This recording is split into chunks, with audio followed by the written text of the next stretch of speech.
welcome to All in Go with Trend. Today you are watching data types in Python. आज हम data types in Python पे work करने वाले हैं। आज हम इसके डेमो भी देखेंगे और डेटा टाइप्स होते क्या हैं, डेटा टाइप्स, इनके कितने टाइप्स होते हैं, एक एक के बारे में हम ब्रीफली पढ़ेंगे, इनके एग्जांपल्स भी देखेंगे ताकि हमें ये चीज़ें क्लियर हो जाएं कि एग्जैक्टली हमारे पास डेटा टाइप्स कितने टाइप के हैं पाइथन में जिन्हें हम अपनी कोडिंग, अपनी प्रोग्रामिंग में यूज़ कर सकते हैं। तो डेटा टाइप्स होते क्या है, पहले ये जानना ज़रूरी है, इससे पहले कि हम उसके पार्ट्स जानें।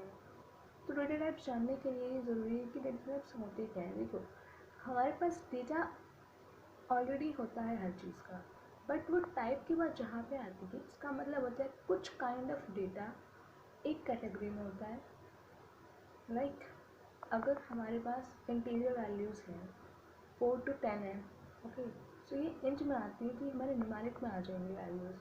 तो डेटा टाइप्स क्या होती हैं, कुछ तरह की वैल्यूज़ होती हैं जिन्हें हम अलग इसलिए रखते हैं, कैटेगराइज इसलिए करते हैं ताकि हम उनमें उसके अकॉर्डिंग कुछ मेथड्स लगा सकें, उसके अकॉर्डिंग हम उसमें ऑपरेशन परफॉर्म कर सकें। हम इसलिए यहाँ पे डेटा टाइप्स का यूज़ करते हैं।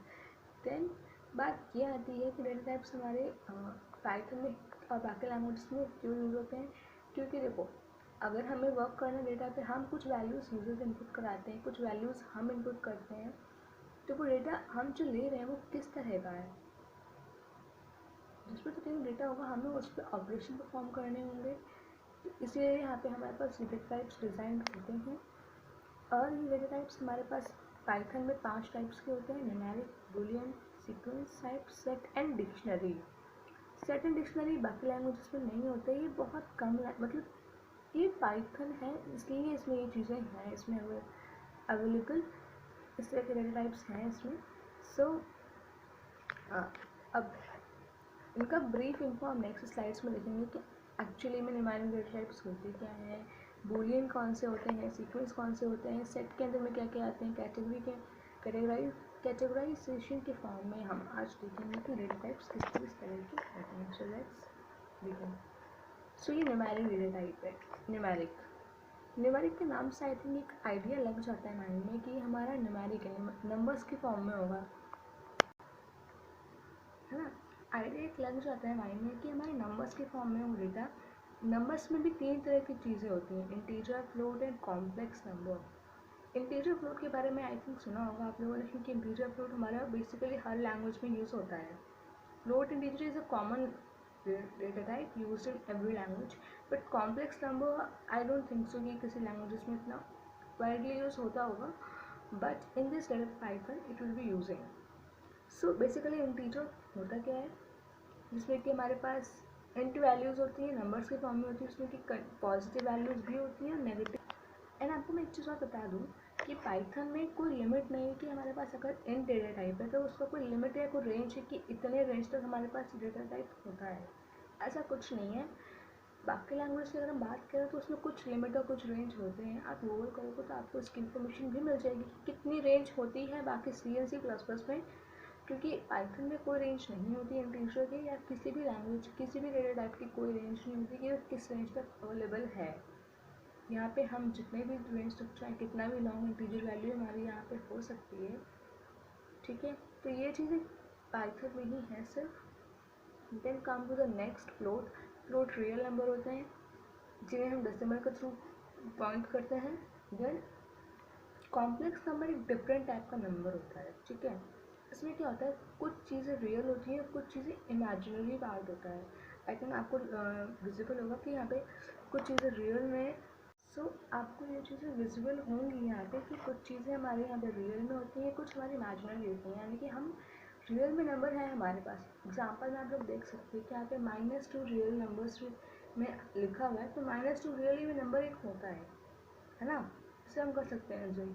बट +1 जे कोई चीज़ समझ नहीं आ रही है ना, क्योंकि 1 and J is in variable, is in character string, and इसका ऑपरेशन परफॉर्म करना हम मैथ्स में करते थे, राइट।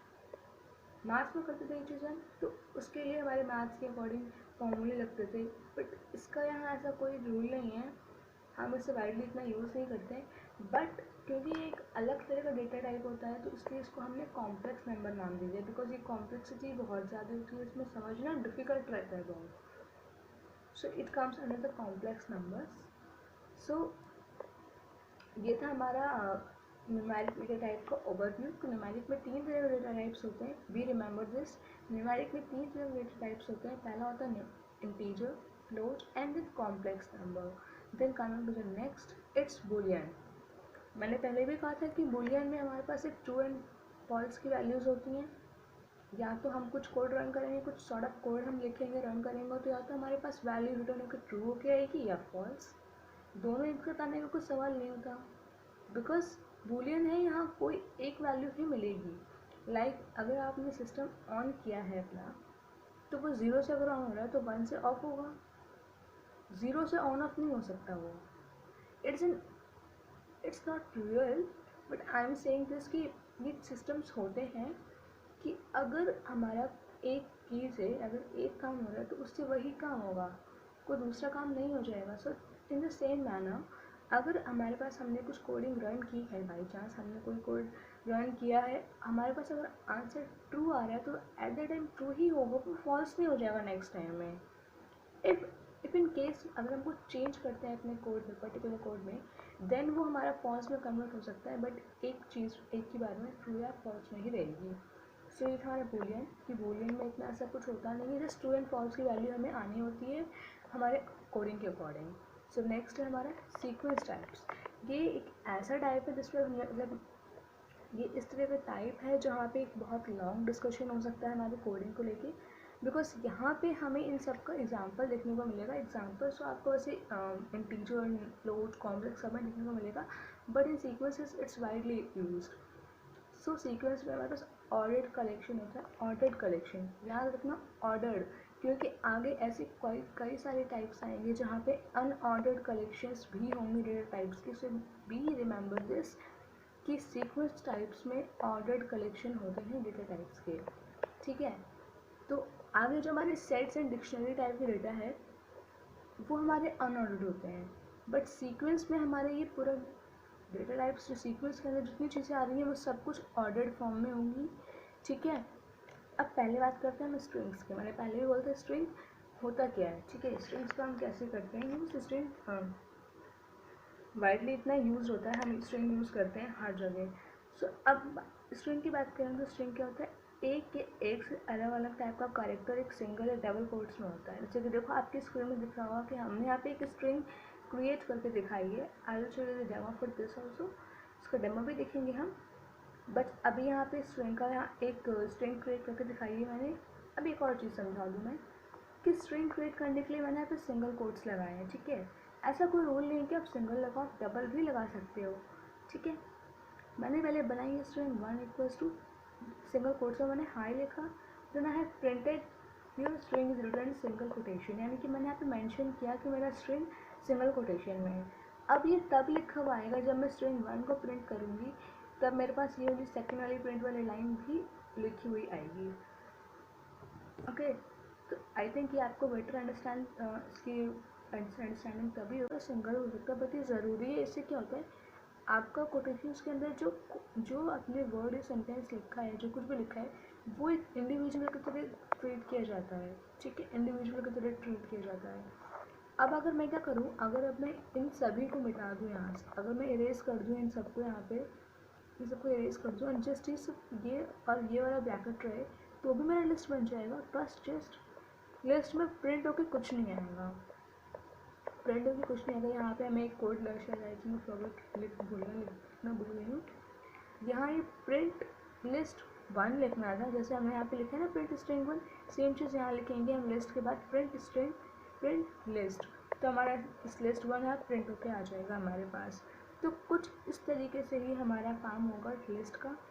अब आपको मैं एक बेसिक डिफरेंस बता दूँ, आई थिंक आपने अगर नोटिस नहीं किया होगा, तो हमारे लिस्ट भी ऑर्डर फॉर्म में ही है, ठीक है, लिस्ट भी ऑर्डर ही है, अब टपल भी ऑर्डर ही है। बट डिफरेंस इन दोनों में, बेसिक डिफरेंस इस दोनों में ये है, आप लोग अगर ध्यान से देखो तो ब्रैकेट का डिफरेंस है यहाँ पे, ओके। ब्रैकेट का डिफरेंस है, टपल में हम एक चीज़ और कर सकते हैं, टपल हम मिक्स कर सकते हैं, नंबर्स बीच में ला सकते हैं, कुछ भी कर सकते हैं। इसमें भी यहाँ पे हमारे पास ये वाला ब्रैकेट है, यहाँ हमने ये पैरेंथेसिस यूज़ किया है, ठीक है। तो ये डिफरेंसेस हमारे कुछ होते हैं, और भी कुछ डिफरेंसेस हैं। जब हम इन दोनों की कोडिंग करेंगे, when I will show you examples of these, then I will explain you the difference between the tuple and the list, why we use list and why we use tuple and difference between them. So ये था हमारे sequence types के अंदर 3 data types होते हैं, string, list and tuple. Coming to the next, sets हमारा unorder collection of data type है, यानी कि इसमें आइट्रेबल, म्यूटेबल और कुछ नॉन डुप्लीकेट होती है। सेट्स में क्या होता है, मैंने कहा था कि जितनी भी डेटा टाइप्स हैं हमारी पहले वाली, वही है हमारी ऑर्डर्ड वाली, ठीक है। इसके बाद जितनी भी आएंगी हमारी अनऑर्डर्ड वाली आएंगी। तो यहाँ पे भी वही हो रहा है, हमारा ये वाला भी अनऑर्डर्ड, हमारा ये वाला जो डेटा टाइप है, सेट्स नाम है इसका, ये भी हमारा अनऑर्डर्ड है। जैसे कि मैंने पहले भी बोला था कि हमारे जो जितने पहले हमने पढ़े थे वो सारे हमारे ऑर्डर्ड वाले थे। अब हमारे सेट्स एंड डिक्शनरी जो बचे हुए हैं वो हमारे अनऑर्डर्ड ही हैं। तो एक्चुअली में सेट्स होते क्या हैं, ठीक है। सेट्स होते हैं unordered collection of data type, मतलब हमारे पास कुछ स्पेसिफाइड नहीं है कि इसमें किस तरह का डेटा आएगा। मतलब इसमें हमारे पास इन टाइप का डेटा भी आ सकता है, स्ट्रिंग टाइप का भी आ सकता है, फ्लोट का भी आ सकता है, किसी भी टाइप का डेटा हमारे पास इसमें आ सकता है, ठीक है। इसी को हमने बोला है सेट। ओके, सेट में यही होता है कि हमारे पास किसी भी टाइप का डेटा आ जाएगा। जैसे कि आपको एग्जांपल में यहाँ पे दिख ही रहा होगा दैट यहाँ पे हमने एक सेट क्रिएट किया है, we have created a set here. Set हमने कैसे बनाया है, मैंने सेट का नाम रखा है set1। ओके, मैंने सेट का नाम रखा है set1। set1 में क्या हो रहा है, यहाँ पे मैंने यहाँ पे कुछ नंबर्स भी असाइन किए हैं, फिर कुछ स्ट्रिंग्स हैं, एंड देन फिर बीच में नंबर है, एंड देन स्ट्रिंग है। कुछ ऑर्डर्ड फॉर्म में नहीं है यहाँ पे। अगर आप लोग ध्यान से देखो, विजिबल हो तो आराम से देखो कि यहाँ पे कुछ भी ऑर्डर्ड नहीं है। कहीं पे भी मैंने नंबर्स को यहाँ पे यूज़ किया है, कहीं भी मैंने स्ट्रिंग यूज़ किया है, कहीं भी नंबर यूज़ किया है। आफ्टर दैट मैंने वही किया, set1 को प्रिंट करा लिया, यानी कि set1 में जितनी वैल्यूज़ आई हैं वो सब मेरे पास यहाँ स्टोर हो जाएंगे। अब वही ये एज इट इज़ मेरे पास यहाँ आके प्रिंट हो जाएगा। इसका एक डेमो भी आपको देखने को ज़रूर मिलेगा। Then coming to the next last, dictionary. तो डिक्शनरी हमारे एक बहुत ही कॉमन सी चीज़ है, ठीक है। अब डिक्शनरी में होता क्या है बेसिकली, सो डिक्शनरी में होता क्या है, ये भी हमारा सेट्स की तरह ही अनऑर्डर्ड कलेक्शन है। यहाँ पे भी हम डेटा को, वैल्यूज़ को स्टोर करते हैं, लेकिन इसमें चीज़ ये है कि यहाँ पे हमारे जो भी वैल्यूज़ स्टोर होती है वो की और वैल्यू के फॉर्म में स्टोर होती है, ठीक है। डिक्शनरी का मतलब क्या होता है, हम जब नॉर्मल डिक्शनरी यूज़ करते हैं उसमें हम क्या करते हैं, कुछ नंबर ऑफ पेजेस होते हैं, कुछ नंबर कुछ अल्फ़ाबेटिकली इसमें अरेंज होता है। यहाँ पे क्या हो रहा है, यहाँ हमारे नंबर वाइज होगा। अगर हम फर्स्ट इंडेक्स पे देखें तो पहला इंडेक्स हमारा लर्न है, कीवर्ड वैल्यू हमारे पहले इंडेक्स की वैल्यू लर्न है, दूसरे इंडेक्स की वैल्यू न्यू है, तीसरे इंडेक्स की वैल्यू लैंग्वेज है, ठीक है।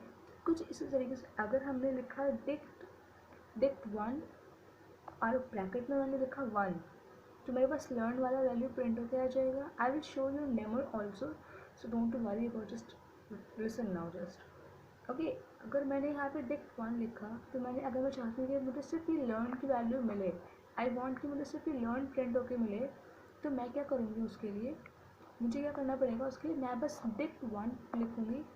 प्रिंट लिखना ज़रूरी है, प्रिंट लिखेंगे तभी हमारा प्रिंट होगा।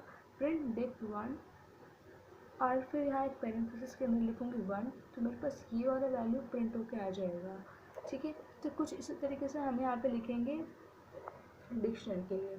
जब मैंने ये लिखा, ये जब मैंने सिंटेक्स यूज़ किया तो मेरे पास इसका आउटपुट आ जाएगा, ठीक है। तो इसका आउटपुट आपको क्लियर ढंग से तभी होगा जब आप लोग इन चीज़ों को क्लियरली देख लोगे, then I think you will be very much familiar about it.